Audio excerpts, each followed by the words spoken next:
So if this is still moving backwards like that, then you can see how eventually that club head is going to win that race.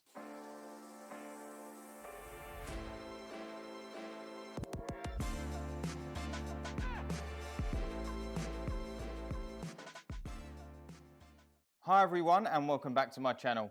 In today's video, I'm going to take you through a real student of mine and show you exactly how we went from these really flippy strikes with the shaft leaning backwards to nice compressed draws. So let's get into it. So if I start here by showing you on the iPad a client of mine, Mark, and how he went from these really scoopy shots into really compressed flighted 7-irons, okay? Now, I've just paused him here at halfway down where we can see his shaft is pretty much parallel to the ground, okay? And what we can see in the differences in these two videos is his hands here on the right are much more down and in front and in line with the thigh, okay? And the one on the left-hand side, his hands are much more behind him, almost in line with his right shoe. Now, we're really going to look as when we come into impact, the differences between these two strikes. So I know they're half a frame out, but if we just push this one here to the same area, these are both at point of contact now, okay? And we can see that one has got the shaft leaning forward almost up his left arm, with his right wrist fractionally bent back, and his right elbow moving in front of his body line, okay? So we would call this the midline. If I drew a line straight down through the center of my body, we would call this the midline. And we can see that his elbow is working towards that, rather than the video on the left, you can see his elbow has pulled away, moving more to the side of his body, and the shaft is leaning backwards.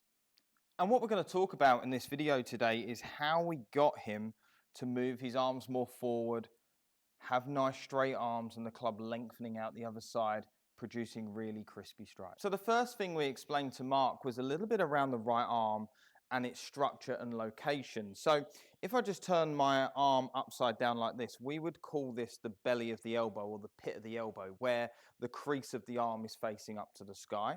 And I would label this as position 3.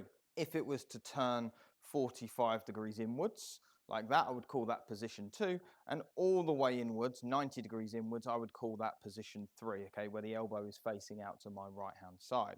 Now, I use this structure not only for the backswing, but also to understand what impact needs to be like. So what we explained to Mark is, we want our arm in position 3, so belly of the elbow up to the sky at address. So when he takes the hold of the golf club, he can move his wrist or forearm individually or independently, but the belly of the elbow is still up in the air. So when he takes his grip in his right hand, he can still keep that crease here. So we say at address, we want the elbow in position 3. Now, what we saw coming into the downswing is, if this belly of the elbow was still facing out towards the camera here, we would be maintaining that in a position 3, and you can see how the right elbow stays more tucked in and the hands are more forward.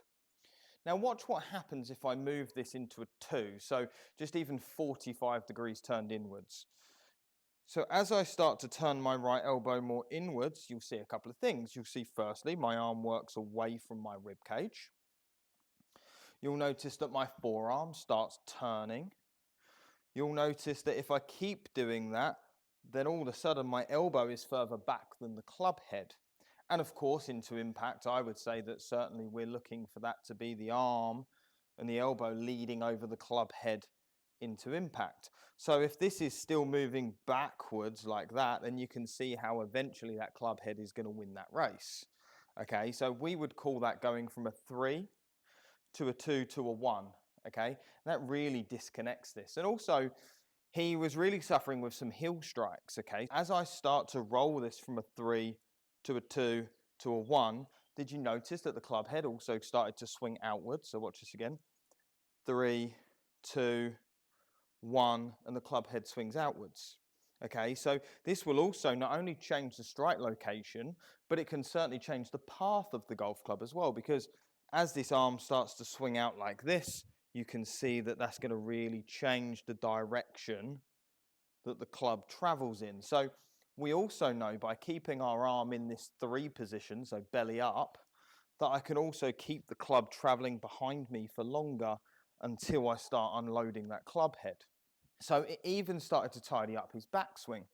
And I would really use this for backswing structure as well. So again, I want you to think about the 3, the 2 and the 1, and going back to the 3 at address. And we would want to hold on to that 3, or certainly maintain that 3, all the way to the top of the swing. So facing outwards, or facing upwards, should we say. And I would maintain that pointing upwards all the way to the top. And can you see how all of a sudden that keeps my arm a little bit more externally rotated and the shaft points on line at the top? Again, if my arm worked into a 2 or a 1, you can start to see that that gets across the line, get a little steep.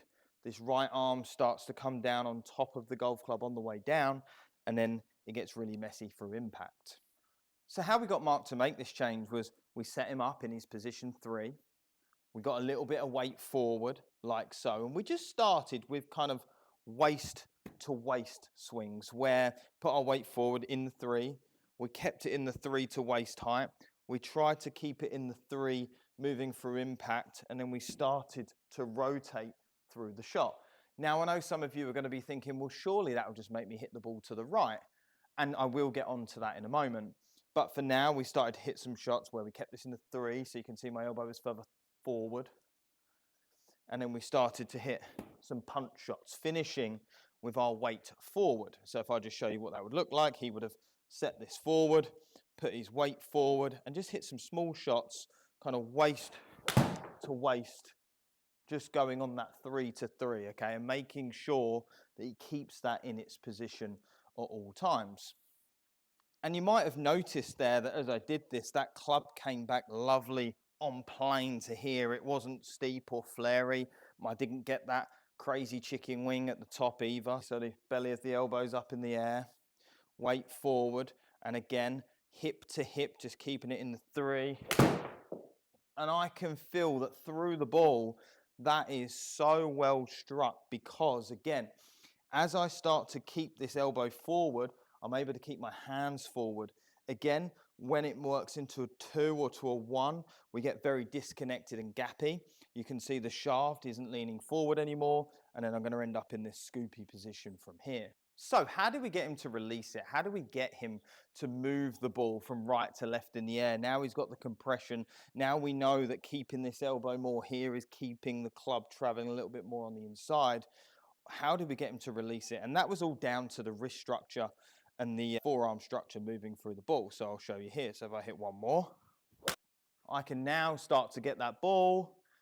There we go, swinging back in like so. So once we got the compression side up, we got the path moving through, we then started to get the ball to curve a bit better and sort the face out by understanding, okay, that we can label the wrists as well. So we also mentioned to him that the palm of the hand up in the air is a 3. Same thing. 45 degrees is a 2. Fully in is a 1. So when he comes through the ball, what we didn't want to see is we didn't necessarily want to see a 3 and a 3, because that would keep this up in the air like so. So it was actually okay. I'm going to keep this in the 3, okay? It's okay to twist my hand and my forearm round to the left. So look, my elbow's still in its 3, but my hand is twisted on top like that. So as he was coming through, he was keeping it in the 3, but then learning it was okay to turn the face and turn the face with the wrists, not crossing over the arms and coming out of posture. Okay, so certainly through the ball now, weight forward in the 3, waist height to waist height. I've just pulled that one there, but you can see my club face is more up in the air or more toe in the air versus my palm underneath looking like that. And that was the biggest change for him. And all of a sudden he's hit these really well struck tight draws. So I hope that video made some sense. And if you liked it, please give the thumbs up. And if you'd like to hear more from me, then please subscribe to the channel. It'd mean a lot. And I'll see you all soon.